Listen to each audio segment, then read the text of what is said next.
Um, well, Ian, thanks for joining me for my project, Countdown to the Moon. As we're looking towards 2024, when we have people actually land on the moon again, maybe you could talk a little bit about how that inspires you or how that affects you, and some things in your life that you could relate to that 2024 moon landing. Yeah, definitely, Nathan. Thanks for having me on.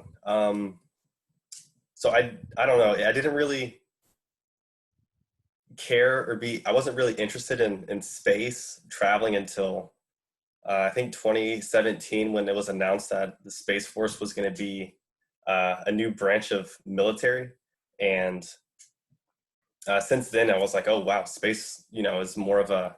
I have more of a reality of a grasp towards being involved with some sort of space program, and yeah, just had an interest with that, and yeah, that's how I found you in this the NSS program to get started with you know space. And you want to know about the 2024 space landing? Yeah, but before we get to that, you mentioned Space Force in 2017. You heard about it? Do you remember kind of how you heard about Space Force? Um, I mean, it was definitely newsworthy. So either from the news or Twitter, something like that. And what kind of excited you about Space Force? Like, what about it really caught your attention? So reading some books, that's kind of where that really took off. So there was a couple. Ender's Game was one of them, and Robert Heinlein wrote all these military-based space books and movies. Um, so it's I don't know, like kind of realizing that those sci-fi movies and books are like becoming more of a reality or in a possibility, and it's like a new frontier to be explored. So, oh, and I'm in the reserves too. I joined the reserves, the Army Reserves, in 2018, and yeah, the training that I get in the reserves, and it's awesome. Will there be an opportunity to transition over to like a Space Force reserves, or is there such a thing? So the Space Force program, it's really new. Like I think last week is when they just got their first, I would say, company command of 800 officers. So it went from like two or three personnel in the Space Force now like 823, and they're going to have recruiting, and I'm sure it's going to be ground based for especially the next few years. But if I can be involved in being in that part of the program, then yeah, it's something I would definitely apply for. But I don't know what the credentials are and what kind of background and what kind of soldiers they're looking for. So yeah, this is just get more familiarized with space. And a lot of people have some misgivings about having a Space Force.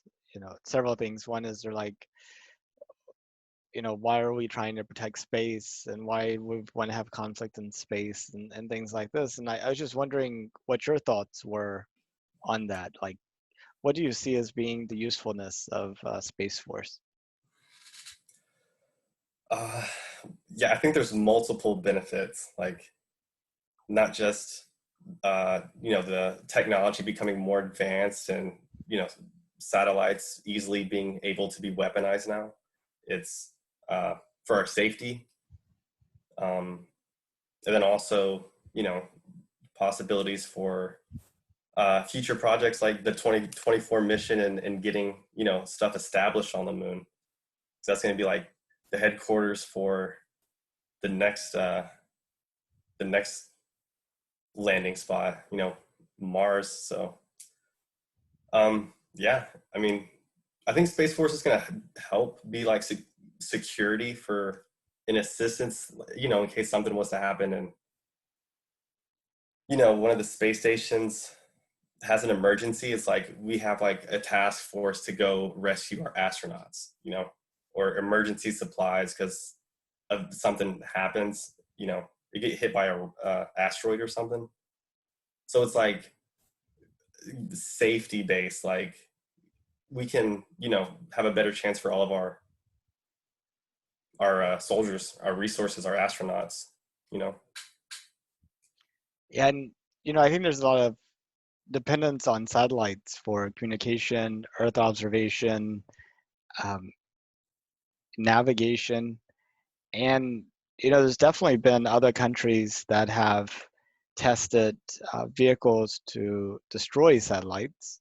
So that's definitely a big concern. But there's also been satellites that have been observed to get close to other satellites, and maybe they're just inspecting the satellite, seeing what their capabilities are, or trying to uh, intercept messages that are going to and from that satellite, and understanding command and control, what messages are being received, or maybe even being able to feed of you know alternative information into those satellites, are ground systems that are directed toward those satellites. But you even have this potential at some point in the future of having one country's satellites essentially take another country's satellites as hostages during a conflict, Yeah.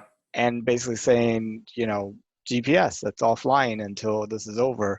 And after it's over, you're like, okay, free the hostage satellites. I mean, this is not too difficult to imagine, and maybe even more powerful than destroying somebody else's satellites, because now you have it as a negotiation uh, reason, Hostage right? situation, yeah, Yeah. crazy. There's a lot of, yeah, so many possibilities. So it would be good to have, you know, security, Space Force in place for that. Now, there was a mysterious SpaceX launch, not this past January, but I think like a year ago, where it was a failure. It was paid for by a unnamed governmental entity. There were hearings on it. SpaceX said they did all their part correctly. And some people suspect that maybe it wasn't quite as much a failure as it was people were led to believe. That was really um, maybe a successful espionage type of camouflaged satellite. I was wondering if you had heard about this. I think it's Zumos or Zuma. Yeah, the Zuma satellite. And I'm sorry, it was the year before last, January 8th, 2018. I haven't heard about. Can you send me that link? That's Yeah, crazy. yeah. So SpaceX is saying, I don't know what that was. SpaceX is saying that they launched the satellite just right. That it was the person that created the satellite, the company that created the satellite, which I think was Lockheed Martin. Not really sure, um, or maybe it's Boeing. One of the two. That the adapter between the satellite and the The rocket rocket. didn't actually release the satellite appropriately, but it's really kind of interesting. I'll send you this search. It's called Zuma. Um, anyway, um, so that's kind of an interesting thing. I was wondering if you had heard about it and what your thoughts about it were. It's definitely was kind of interesting seeing all the dynamics around that 2 years ago. And with your interest in Space Force, you might be kind of interested in this little situation. Yeah, do a little bit of investigating into that, I guess. This is, man, that's crazy. So the in SpaceX did not say who the satellite was for. Yeah, apparently that was classified. It was a U.S. government entity, but which one, what budget it came out of, everything. It was all very, very, very, very mysterious. Yeah, because there's over like 24 government entities, right? Something like Uh, that. like you're talking about like federal agencies that have Right? well, I think there's way more than that actually. I would say that the number of federal entities might be I mean, I don't know, but you know, you look at the CIA, the NSA, the all FBI. these FBI, what have you. It's just really kind of interesting. But kind of moving things onto a more uh, Yeah, I'll have to look at that some more. less conspiratorial direction. So the idea behind Countdown to the Moon is I want to go out and talk to non-space people and see what their awareness is about space, and especially about us returning back to the moon in 2024. And then what are their thoughts about? Like, how do they look at that, and then kind of probe into kind of like their view of the world, and then see what their personal desire is for going into space. So I guess the first thing is, when did you learn that we were going back to the moon in 2024? Like, can you think back the first time that you heard about it? Um, I want to say probably last year. I went to a Rice lecture about space, and I think they were talking about it then. Oh yeah, it was they were talking the mission. It was to the dark side of the moon, and I was like, oh, that just sounds cool. It was space involved, so I was like, I'm gonna go see what that's about. And yeah, that's when I found out about the 2024 mission. And what was your reaction when you found out? Uh, I don't know. More of like the idea of being a Buzz Lightyear was like a reality because it's like we haven't sent people back to the moon for a mission, and I think like 20, 30 years. Uh, would you believe that the last time we had people on the moon was 1972? Oh yeah, almost 50 years ago. So it's like, and oh, okay, so yeah, and with the base on the moon, I think they were saying that they're gonna have a lab set up, and a RV is just gonna go like pick up the astronauts where they land, go excavate, and then take them back to the spaceship, and then the truck, I mean, or the vehicle is gonna self-drive back to the lab, and then the lab's gonna run itself, like taking soil samples on rock to figure out like what used to be there and what's possible to like cultivate.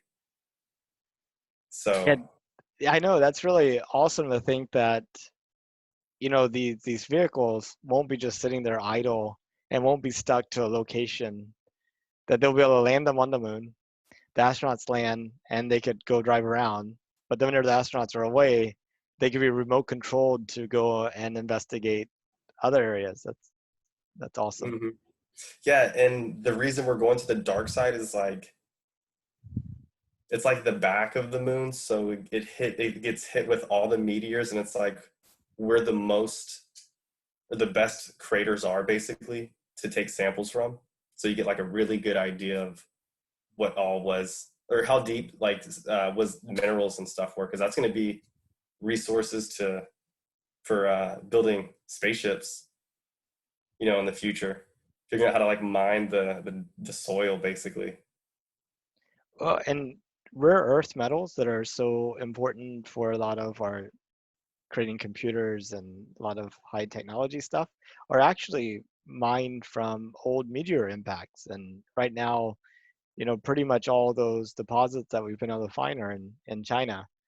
Um, so potentially there's lots and lots of resources on the moon for us to get. It won't be so rare. I mean, yeah, but it's going to take in 2024. So this is going to be a 2-year project for the moon landing, or is it 3-year? Because I know they said it was going to be multiple trips, like clockwork. I want to Well, say like 13, maybe. I think the idea is that you might have yearly or every 2-year trip starting in 2024. And then by 2028, pretty much start having very sustainable operations, which I'm hoping means something close to permanent people based on the moon, around the moon. That would be fantastic. But I think you're probably looking at a landing in 2024, and I suspect one in like 2026, and then maybe one in like 2027, 2028, you know, something like that. But it could be a lot more frequent. I mean, look what SpaceX is doing with their Starship development in Boca Chica, Texas. I mean, Elon is planning for this thing to be completely 100% reusable, being able to launch the same craft multiple times immediately after each other for it to be able to take you into orbit, take you to the moon, take you to Mars. And he's creating a factory down there that he wants to be able to produce 2 of these things a week. Which, I mean, just think about in the 2030s, there may be more starships flying than 747s. And By I had to look up 2030? last night. There's less than 500 747s that are flying, and they plan to end the program in 2022, creating 747s. And so after that, the number would go down. So if you do 2 a week of starships, then that's like Oh, 100 a year. So it only take you like 5 to 10 years to surpass that's the number 500. of 747s. Yeah, Hmm. Nice.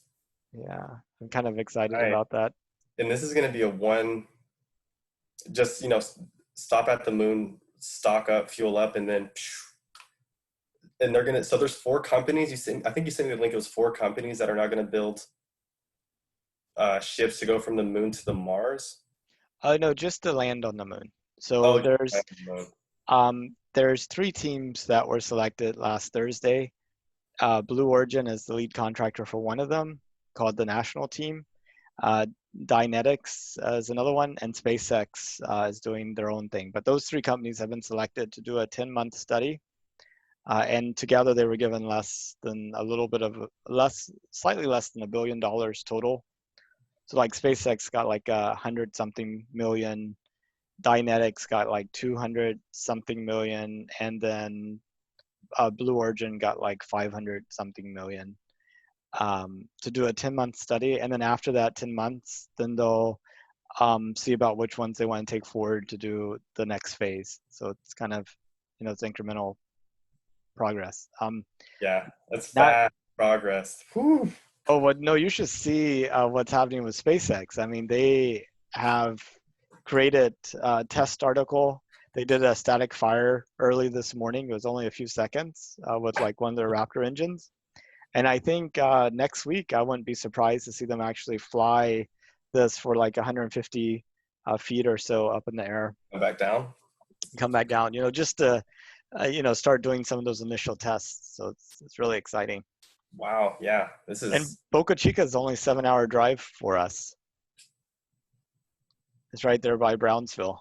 So we Yeah, could. I had a buddy I was gonna go with in the reserves with me to see one of these SpaceX test launches back in October, but we didn't go to it. And on May 21st, they're launching astronauts from the Kennedy Space Center on one of their Falcon Dragon vehicles to the International Space Station. May That's 27th. May 27th. Yeah. Oh, that's right down the road. Yeah, right down the road. I really want to go see that, but they're like, stay away because of COVID-19. So I think I have to watch it at home on TV. But um, anyway. Shoot, we'll do a watch party then. Yeah, watch party. We'll have a virtual watch party. Yeah, sweet. So That's exciting. Dang, that's so. This in, is gonna be. I'm sorry. Go ahead. What was the? Is this isn't part of the 2024 mission, or is it just a it's practice? not. Well, this is completely unrelated in the sense that in 2011 was the last space shuttle flight. And since then, we've been paying the Russians to take our astronauts to the International Space Station and back. So this is to replace that. So instead of spending $85 million per astronaut to have the Russians take us, we'll spend 55 million to SpaceX and have American astronauts launched on American rockets from American soil. Why did it take this long? I know. I know. We really thought it was going to be at the end of last year, and then last summer they had that test accident where they were Oh, just in the middle of a ground test, and the Dragon capsule exploded because of kind of like this frozen chunk of helium or hydrogen or something. yeah, I think it's that hydrogen tank just. Yeah. Yeah. And then they had some issues with the parachute that they wanted to work out. But it was really interesting. You know, the SpaceX flight earlier last year was flawless. It went up. They landed. I mean, they didn't have astronauts on board, but it docked with the International Space Station. It came down, and then Boeing, their test flight did not go so well. Um, it couldn't even dock with the International Space Station. There was a defect they found while it was flying that they fixed through software that they hadn't fixed would have likely caused the vehicle to be lost, and they're going to have to redo it. Dang, yeah. I mean, SpaceX, they're on like Elon Musk. He's on top of his game when it comes to like the communication, that interface between technology. Like Yeah, he's had a lot more practice with Tesla than Boeing's had with, you know, interfacing and communication with the tech. well, I think a lot of it has to do with being established versus being kind of like the new startup type person. Like, I mean, at Going one from time, planes to rockets, yeah. Boeing was like cutting edge, right? I mean, with like the jet engine, the 747, they were just like on top of it. And it'd be interesting to see how many more decades will it be before SpaceX is sort of in that same like entrenched thing. There's like new startups coming But that are then, challenging SpaceX. oh man, that's a good question. That's a good question. But most of the people I talk to don't know about the moon landing on 2024. Most of them, this the first time they hear about it is from me. I was wondering, what do you think needs to change for everybody to know about it? Um, well, dude, you're the way you're helping out with the National Space Society and having all those meetings, the once a month meetings, um, at the libraries. Like those are really helping because I didn't know anything about the meetings or organizations, or I didn't know about any of it until I found I don't know, maybe an ad that you're able to advertise for. Gets and some of that marketing. I was just like, boop, oh, and then you do all once a month like meetings with astronauts and people who have like businesses, developing stuff in space or doing tests in space, like and the guest speakers, all the professors and scientists. I think that's really helping because it's always so interesting, like to get their perspective and what they're working on. It's like, yeah, I think that's really going to help, and especially with this virus we have going around, like we're going to need more. I would say classes because even like colleges and universities right now are taking a hit. Um, they're already saying their numbers and admissions are really really low for the fall semester, and this could be a whole new branch of how to have uh, more of a science on a course, depending on what degree you get, and get more people involved because this is the future. So yeah, I think the meetings you're doing would really help because yeah, definitely to help get everyone involved. And some people, most of the people I talk to, they're like, wow, that's great. It's exciting to see something, the government, is going back to the moon. Uh, but, some people I talk to, um, they're like, why are we spending money going into the moon whenever we have problems here on Earth? And what are your thoughts about that? Well, when you put it that way, you can't really argue against that. No, I'm just kidding. Um, I mean, I think there's enough. Well, okay, so when the moon landing like first happened, it was like we have to get to space first, but now it's another. The ceiling's about like needs to be raised. The cap has to, it's going to go higher because of, um, the technology and everything, all the resources we have here. Um, I don't even know where I was going with that one. What was the question? Some Correct me off people say that we have problems here on Earth. So why aren't we addressing those problems? Why are we spending money going to the moon whenever we have poverty and inequality and environmental issues and et cetera, et cetera? Um, I mean, the best way to look at it is this is going to create jobs, you know, how to get more resources to A to B to these launch sites, creating jobs here, to manufacture everything we need. So there's something that would help with the poverty. I think there's plenty of good reasons, and there's only like two senators, right, who are helping with like funding for space programs, right? Maybe Well, two congressmen. um, so in terms of senators, Florida, Texas, and California are really big, have really big space industrial bases. So they're always pretty supportive of space. Um, but NASA and NASA's contractors are really good at making sure that there's a little bit of the work that's given to a whole bunch of different key congressional districts, which increases support for space, but also means that the whole operation is way more ineffective than it needs to be.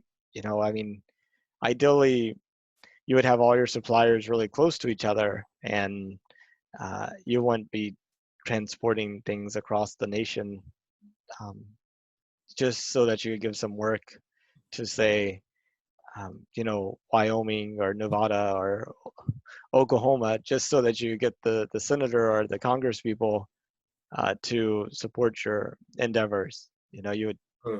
that kind of adds a lot of inefficiency. The same thing happens with the military too, and their bases and their suppliers and what have you, in order to get the support they need.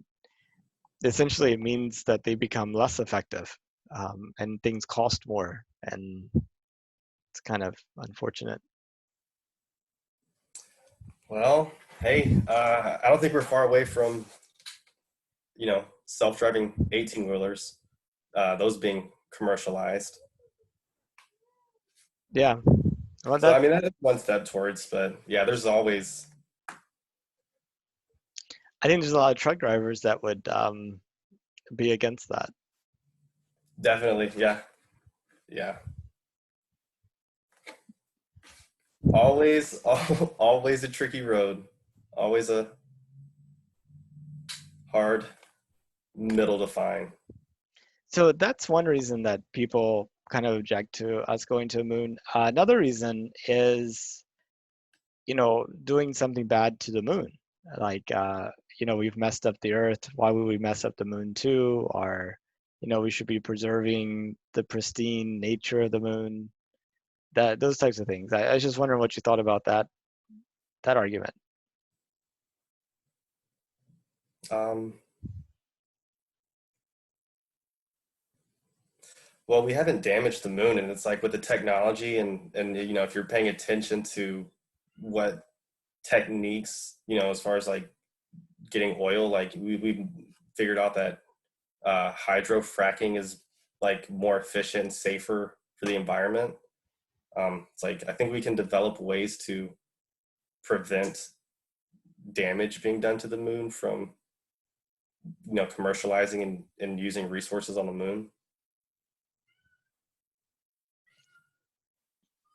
And I also wonder, I don't think there's any life on the moon. And can you really, I mean, what is pollution without life? I mean, it's like, it's like They can't heat up the ozone. I, Yeah, you can't heat up the ozone atmosphere on the moon. I think the concern would be of like, and this would have to be a lot of like drilling if that was something we even did on the moon, because I don't even think that's a possibility like being discussed right now. But it'd have to be displacing a lot of weight to maybe throw off the rotation of the moon, and then it would like to affect its orbit around Earth. Then you could make that argument that like you damaged the moon or something. But I mean, I think that's uh, a big what if scenario. Well, what if a company or a country pays to write something on the moon? What do you think about that? To write something. Yeah, like drink Coke or just Coke,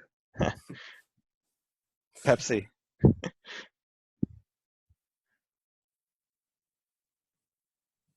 I could see that being done if this was like Futurama, like in the year 3000. um, I don't know. Like, I think it's going to be more of a lab type of, setup that we have on the moon that's going to be permanent. It's going to be those type of installations first. Uh, I guess if it was your country's or whatever, you could put stuff on the walls, but good luck trying to keep something there. Like if we have people exploring, just walking around the base, like Mm. I don't know. I guess they'd kick over whatever you want to put, or they could take something down, like a poster or something. And uh, if it became safe and affordable, would you have an interest in going into space? Oh man, yeah. If it's affordable and safe, dude, that's like my Disney World. That's like my theme park. Like going to space, yeah, that'd be a dream come true. And where would you want to go? Just in orbit, or would you want to go to the moon, or would you go to Mars? I mean, like how far out would you be looking to go? I would be, I'd be willing to go to the moon. I think that's for at least for now. Like, and if it's safe and affordable, that means they've commercialized stuff on the moon. So now they have wine caves on the move on the moon. It's like tunnels you go into, like the California wine caves. And it's we took part of this abstract and filtered it through these rocks found on the moon, and made this wine here. They'd be like, oh, it's you go to the moon, you can like walk on the moon, then get into like a capsule and it's oxygenized, and you have some sort of gravity, and then you can like sit there and like drink wine on the moon. Hmm. That'd probably be, and when it's safe and affordable, that'd be probably my as far as I'd want to go. And so those are usually three questions that I ask. What are some other questions you think I should be asking people?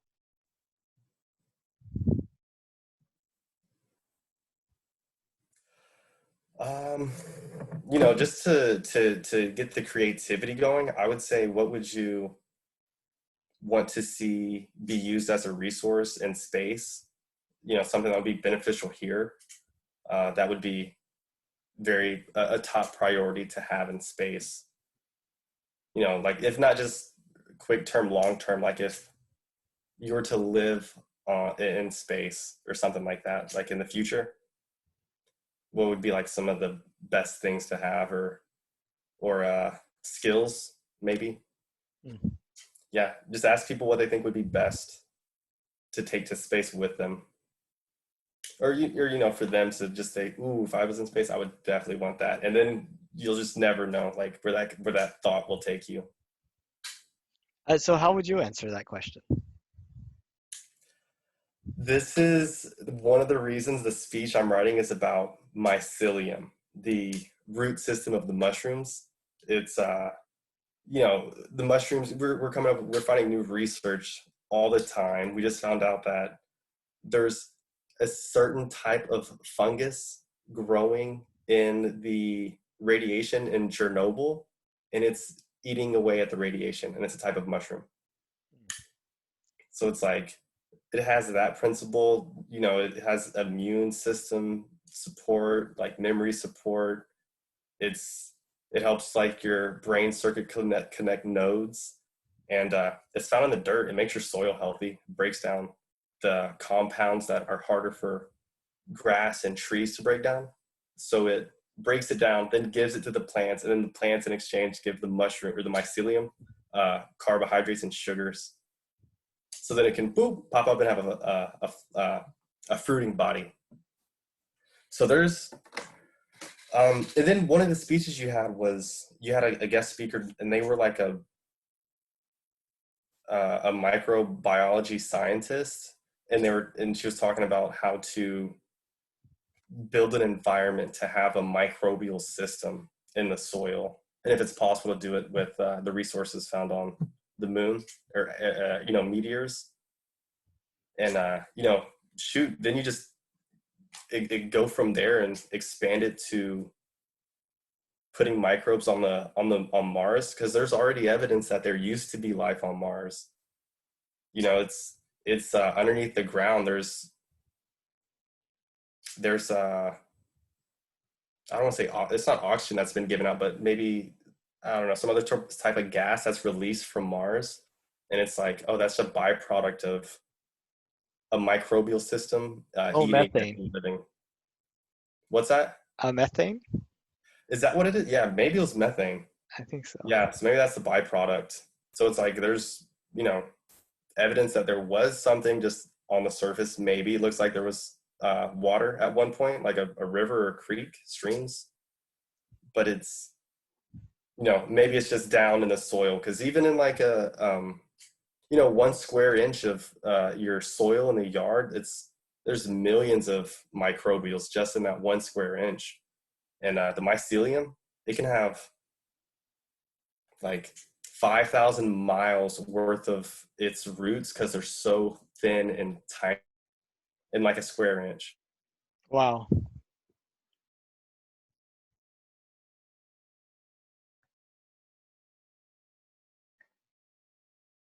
Are you still there?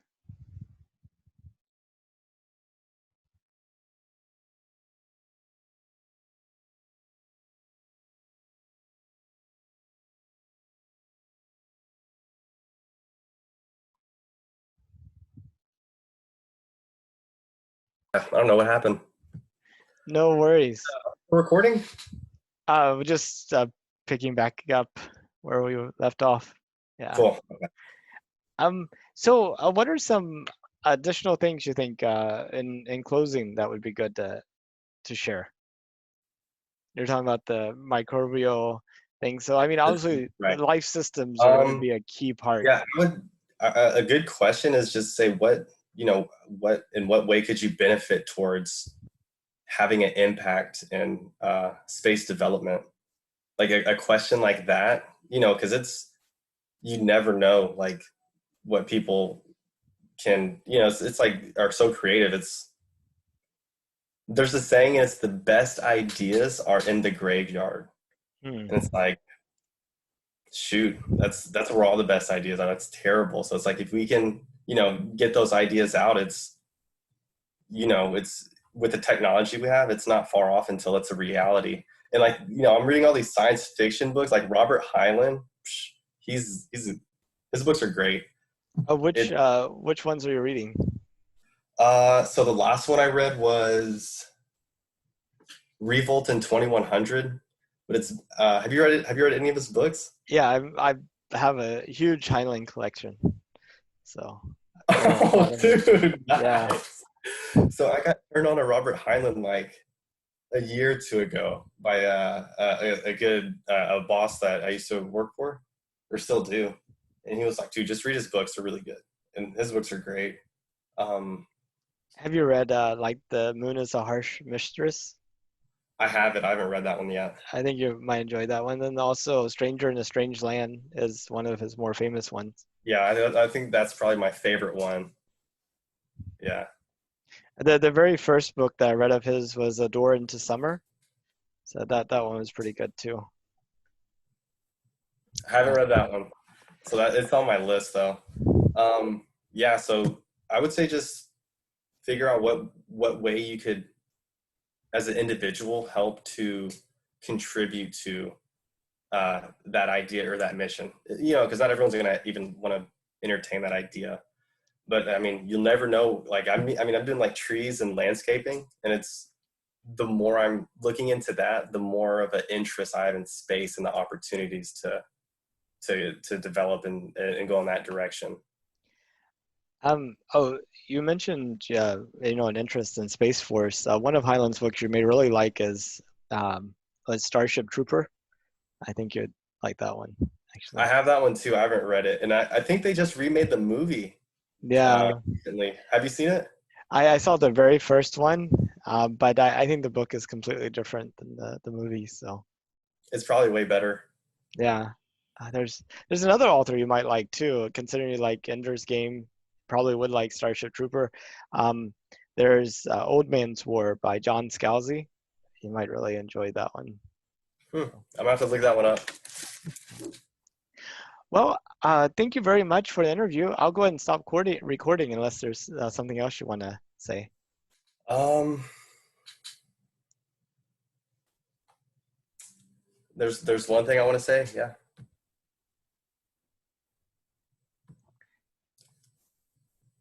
Oh, 1 second. Dang it.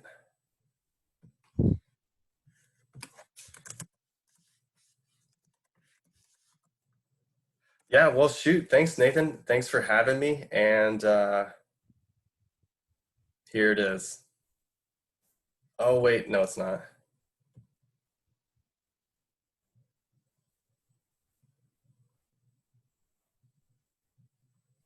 What if your purpose on this world isn't meant to be on this world? The Space Force tweet Motto. earlier. I butchered it, but you know, Space No, Force exactly. someday. Couldn't find it. No, that was great. Okay, sweet.